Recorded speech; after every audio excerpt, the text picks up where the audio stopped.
aujourd'hui ici dans le cadre d'une mobilisation nationale appelée par la CGT, la fédération CGT Culture Spectacle Audiovisuel.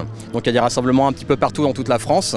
L'idée étant de dénoncer l'austérité budgétaire dans la culture, mais dans le cadre d'un vaste plan de diminution des fonds pour les services publics. Donc Bruno Le Maire a annoncé de manière un petit peu autoritaire 10 milliards, pas moins de 10 milliards d'euros en moins pour les services publics sur différents ministères. Le ministère de la Culture, c'est 204 millions en moins, qui correspond à 5% de son budget, tout champ confondu, et en particulier 10% de la création, du volet création, donc 94 millions en moins, donc c'est énorme.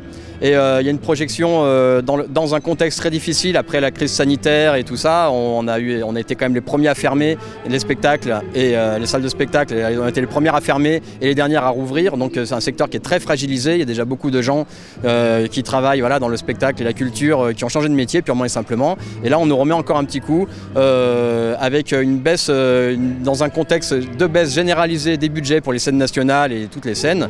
Et là donc encore une fois, donc 204 millions en moins, 94 en moins pour la création, 94 ou 96, excusez-moi, je chipote à 2 millions près, je ne suis pas bien sûr.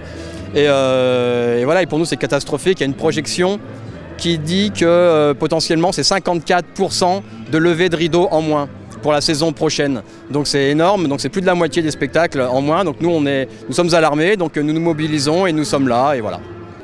Quand vous écoutez Marine Le Pen ou Marion Maréchal, dans leur programme, il y a la privatisation pure et simple de l'audiovisuel public.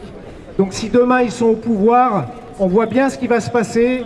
On regarde en Italie ce que Meloni a fait. La première chose, elle a placé ses petits amis néofascistes à toutes les directions des lieux culturels et des télévisions et de l'audiovisuel public pour pouvoir empêcher toute critique et développer leur propagande xénophobe, antisociale, antiféministe, j'en passe et des meilleurs, homophobes.